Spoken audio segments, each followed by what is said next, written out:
Hi everyone, I'm John. I'm a sports presenter, and if you have been following my online journey, I've been trying to figure out how to feel better. Now, that's part of a campaign that I'm working on with Active Health that's called Be Better. And today, we're very lucky to have Susan join us from Active Health. Susan is an Active Health coach, and she's going to help me out a bit by answering some of the questions that I have with regard to feeling better, specifically in the area of exercise. So Susan, maybe if you want to share a bit more about yourself so everyone knows what you do.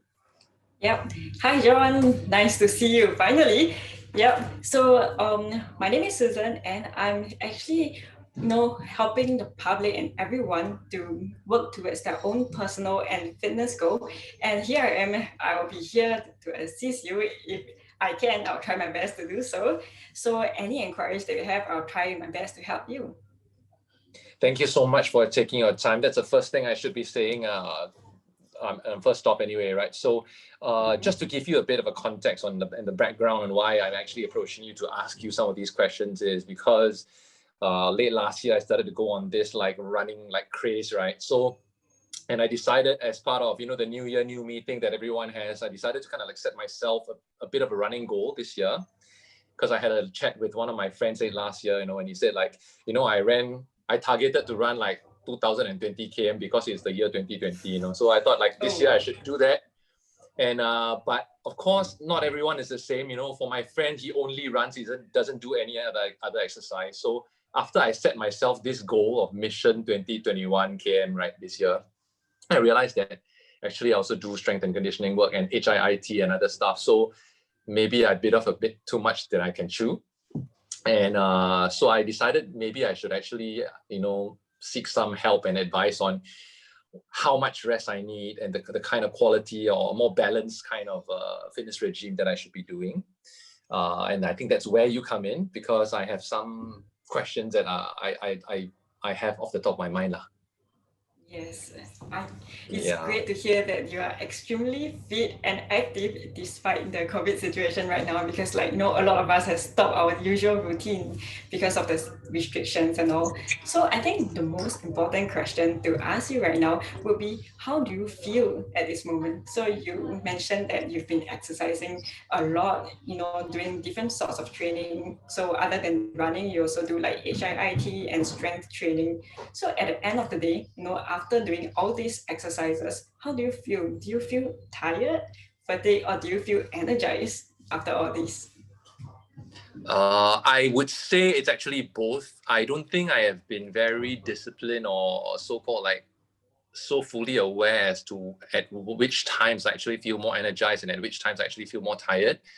But I would say there are times where I actually feel energized.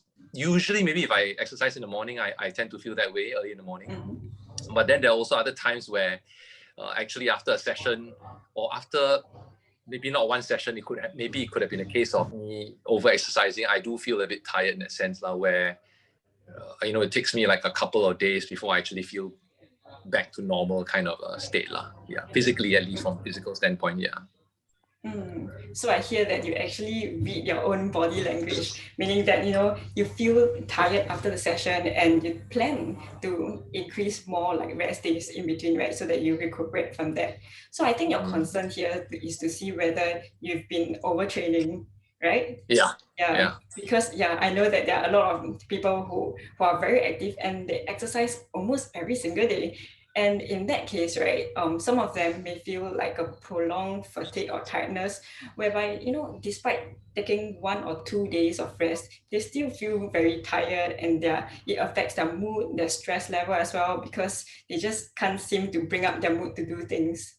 Yeah, I think for your case, because after a couple of days of rest, right, you still feel very energetic and, back to normal kind. So it's probably a sign that you're not overtraining, probably just in between the stage, which is called overreaching.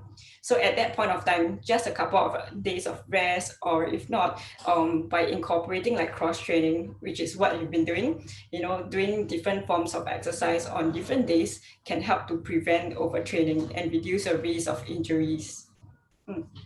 That's great, because actually, I do have a question also about that, because there are certain areas where when I exercise, I don't really have like a fixed plan. I really what I feel like doing, I'll just do. So most of the time these days is running. But one of the common areas also I feel is that because I do suffer from mobility issues, because as in I can't, like when it comes to doing a lot of the workouts, I'm not as flexible because I have a lot of old injuries from football. I used to be a competitive footballer. Is there any exercise I should be prioritizing? Or what I'm doing currently okay? Like, I just, when I would run today, I run more. And then like, or is that maybe I should prioritize a certain form of exercise more than others, like something other than running? Yeah. I think that is a very good question. I think you really know the components of exercise well, because flexibility and mobility is a great component of all the fitness components. So like you've mentioned, you have been targeting a lot on like cardiovascular training and also strength training. So this could be one of the aspects that you're missing out in your fitness regime, which is focusing on your flexibility and mobility. And of course, your reduced flexibility and mobility can also affect your performance. Like for example, if you run a lot, you realize that you get more pains more at the joint area because of the lack of mobility, and your ability to push off, every strike will also be compromised because of the lack of mobility. Yeah, so you can also choose to incorporate this mobility and flexibility training as part of your active recovery or your recovery days. So at one point, you can use it as a break to rest and recover. And at the same time, you can also use this chance to enhance your flexibility, which can help to, reinforce and improve your sports performance. That's great. So active recovery, I hear you say. And do you have any like recommended exercises for that kind of stuff that can improve like my flexibility and all that? So, okay, at ActiveSG, we actually provide mobility and flexibility classes, which you can try. If you have no idea where to start from, you can also try our workshop. If not, classes like Pilates, yoga usually also incorporate a lot of like flexibility and mobility movement, which may help you. Oh, sounds good. I should. Yeah. I didn't really know that Active Health actually offers those mobility classes. Maybe I should check them out. Huh? Yeah, of course. Yeah. So actually, bringing it back to that earlier point where I'm talking about how much rest I should be getting, right, based on my physical activity. Is there like a recommended level, or usually it's more based on individual assessment? Like I feel that I'm, in this case, you said a couple of days of rest because I still feel energized after that, so that's fine, I can just carry on. Is there like a recommended like hour to hour kind of matching, or I don't know, is there something like that? At the moment, there isn't any fixed recommendation for recovery. So it really depends on your physical fitness capabilities. So for example, if I'm a beginner, right, resting one day may be too short for me because I've just started working out, and probably I'll be experiencing a lot more body aches and pains after the session because of the muscle damage for growth. And for your case, because you've been exercising for the longest time, right? Yeah, so the recovery period may be a lot shorter compared to a beginner. So that really depends on how your body react and recover. Yeah, and at the same time, diet also plays an important role. So if you haven't been fueling well, right, that could also compromise, your training regime and also your recovery duration as well. So you really have to read your body and understand your body well in that case. Sounds awesome. I think that's a very useful tip. I think diet is also another area that I kind of tend to like overlook. Like just then, like today I should not be eating as much, or if let's say I know I'm going to go on a longer run, then I'll just carbo load as much as I can. Like which is usually more like a look-see and based on my gut feeling kind of sensing lah. So I don't know how effective that is, but so far that's how I've been going about. The other question I actually have also is that. Is timing of the day of exercise actually, is there a recommended time that's better? Because based on, I think this is a common question I think a lot of working adults have, right? I think, and for me also, my new work hours, it may be a bit unpredictable. So I'm trying to find either like early in the morning or late at night. And because I don't really like to run under like the super hot sun kind of usually. So, but I kind of did both. Like last year, I've kind of experimented waking up very early to run. I've also run late at night. The difference though I feel is that night runs, although I love the actual running period kind of a feel, right? After that, when I sleep, I tend to not sleep as well. The quality I think is affected. And I'm just assuming it could be because like of the adrenaline that's still like, in and that maybe, but I don't know whether I'm right there in that sense. And if that's the case, is there any other like way to overcome this? I don't know. Yeah. Yes, John, you're right. Exercising, especially if you're exercising at a high intensity right before bedtime, it can it can affect your sleep quality. Yeah, so what you're experiencing is actually very common. So I'm not sure about your daily routine. Does waking up early in the morning like makes you more tired, or do you feel energized exercising in the morning? I actually, the funny thing is I don't have a fixed like wake up time usually. My biological clock just like, oh, now I feel like waking up, I wake up kind. Oh, But okay. there was a period where I was like training for like an event, like a running event. So I kind of made it a regular thing to wake up like very earlier than usual because that became like my running like kind of time of the day, like so. And the distances I ran usually I would need at least 1-2 hours. So that's why I would wake up like a few hours earlier. So it didn't really make me feel tired during the day, but I do get tired earlier in the evening, so I'll sleep earlier. That was a new kind of a pattern, yeah. Okay. Yeah. So the interesting thing that is that research has shown that if you incorporate exercise in the morning, it actually keeps your energy level up high in the day. But of course, towards the end of the day, it will still drop, but the drop will be lesser compared to no activity at all. Yeah. So if you are comfortable with doing exercises in the morning, and if you are able to wake up early, which I think a lot of the working adults can't do that. Yeah, for me, I personally cannot wake up early in the morning to exercise. Yeah, so that would be the best case scenario if you can do that in the morning. But of course, if you find yourself having trouble waking up in the morning, you can also exercise in the afternoon before your lunch, or even in the evening, but recommended not right before bedtime unless you are doing a light to moderate intensity jog. Then that will be fine. It doesn't affect much. Yeah, if you are doing vigorous, then you may want to avoid right before bedtime, especially an hour before bedtime. Thanks. Well, that's gonna be it kind of helps me decide at what time I should be exercising. I think moving forward, it's just that I'll need to wake up consistently earlier, which, like you said, not all the working adults kind of like. But I'll definitely. I think that's very useful information that you shared, and I appreciate that. Yeah. So. Okay, before we actually go to the series of questions that I actually have from some of the followers that I had, because I did put out a question about, do you have any other questions? I'm going to meet an active health coach, and so do you have any questions for this session? And I did pick out 3 of them, which I felt could be quite relevant for this session. But before we get to that, I just have one more question, and that is I realize that when I get stressed, I know not everyone is like this, I'm just weird like that. But when I get stressed, I tend to exercise. So the more stress I get, the more exercise I do.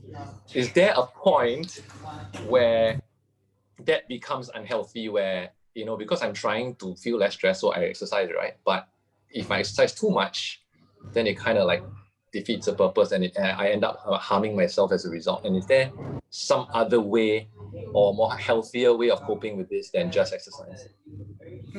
I think a lot of us will want to be like you. When you feel stressed, you exercise more, and we are here searching for motivation to exercise, right?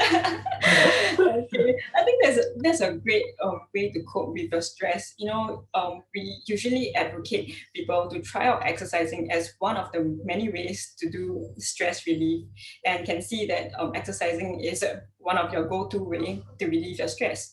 So if you feel that, when you're really, really stressed out, right, and you do a lot of high intensity workout, and you realize that, this actually causes some pain or discomfort to your body because of excessive damage because of the high intensity, what you can do is to try to explore other ways to relieve your stress.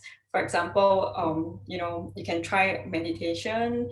Those can help to bring down your heart rate as well, to help you relieve your stress. And also you can try to find new hobbies, because I understand that exercising must be one of your go-to hobbies, right?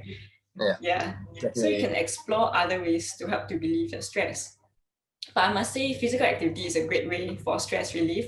But if you feel that you are taking it too far, because for that, right, you have to read your own body. Only you would know whether you are going too much, because you are the one feeling how you are, especially after the intense workout. Yeah, you may feel better psychologically, emotionally, but in terms of physical feeling, yeah, you have to read your body as well. Yeah.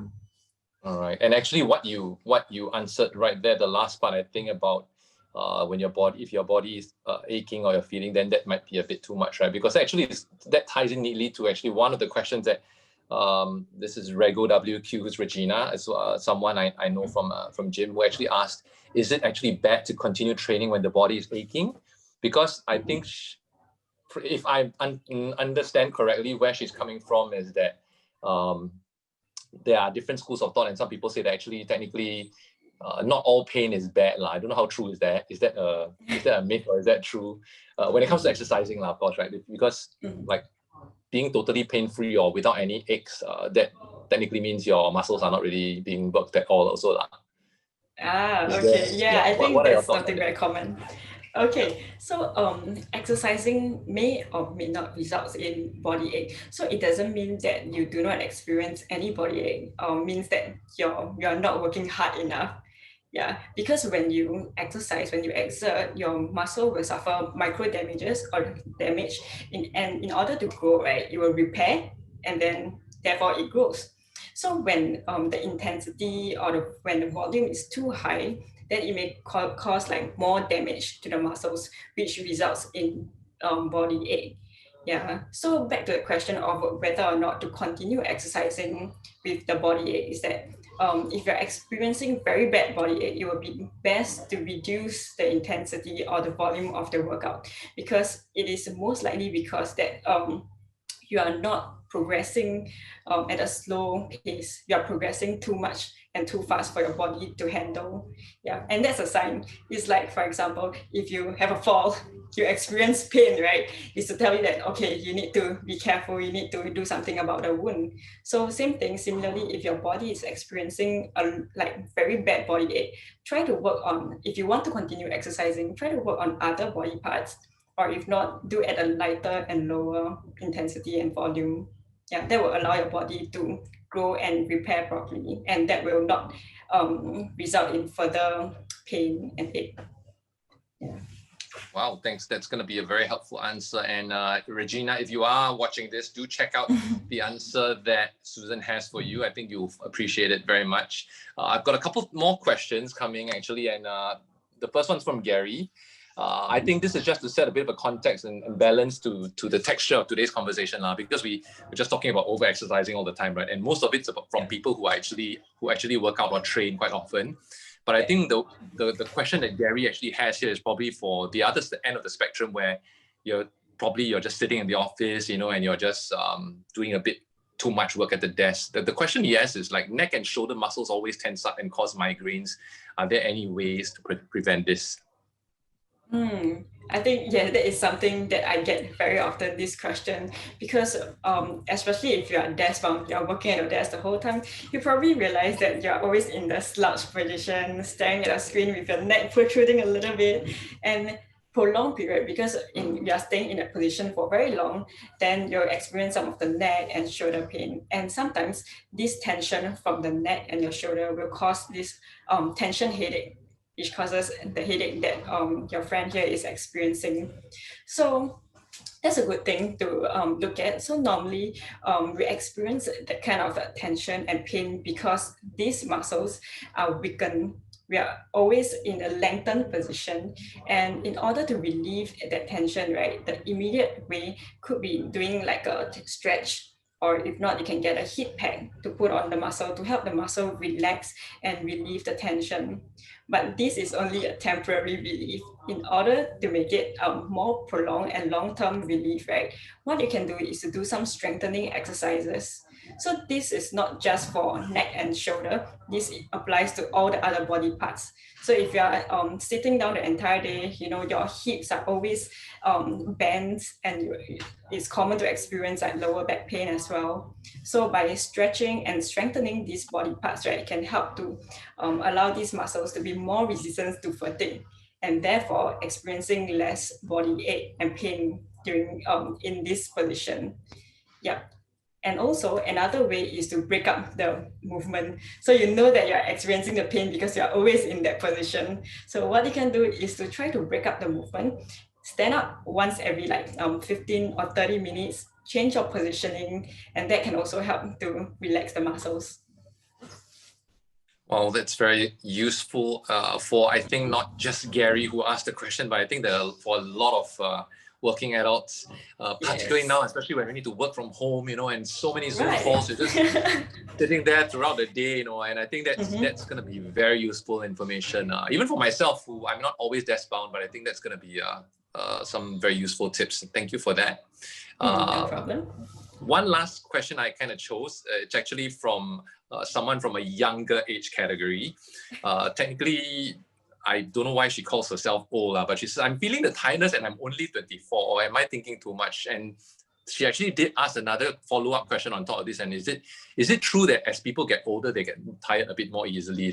Because I think she hasn't kind of gone down that path of the aging process yet. So she's just asking if this is normal, and she does train quite often as well for Kirsten. Yeah. Oh, okay.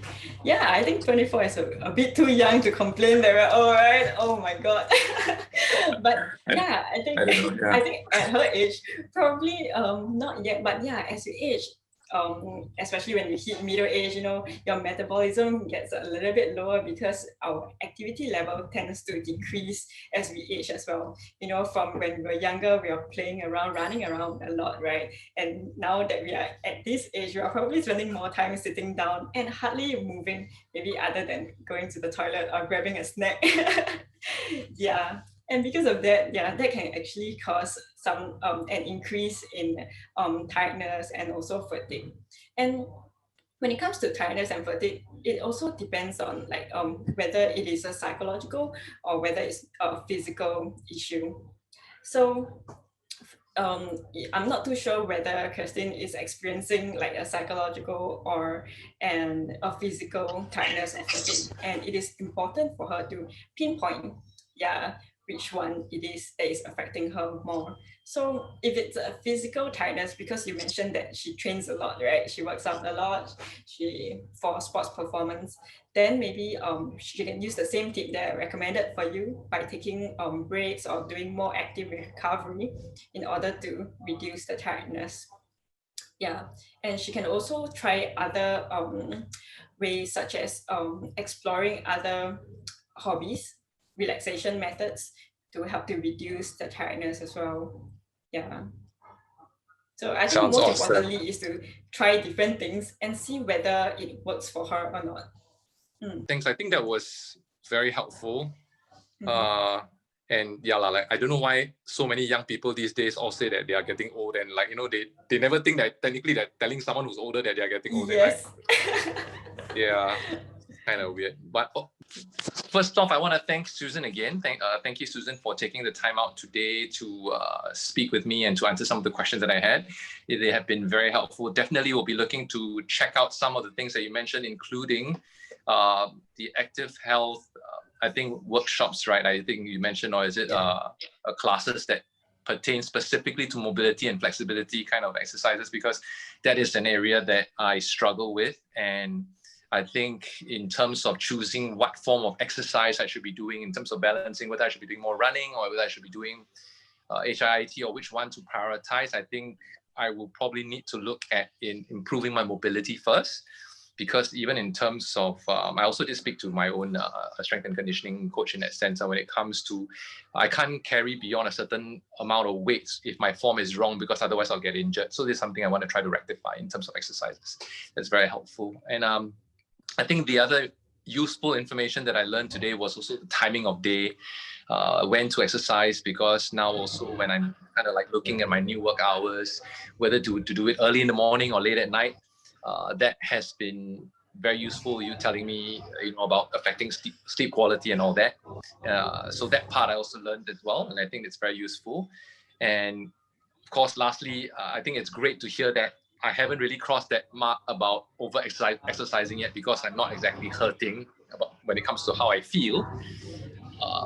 And that it's just that in fact I do feel energized, and so it's a case of knowing myself a bit better, and if I do need to do a bit more cross training or try out different kinds of exercises, so that I'm not just using the same set of muscles and all the time, I think that then that's great lah. And also, if I really am over exercising, then I can find other forms of hobbies to basically help me cope with the stress and not necessarily over exercise.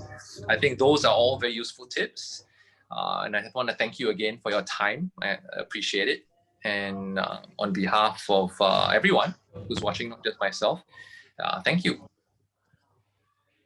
Thank you, John. Hope that all those help. Hope all those tips help. Yeah, they definitely did. Yeah. Thanks. Take care. Stay safe. Yeah, you too. See you in real life sometime. Yes, in the lab for mobility classes. Okay. Take care.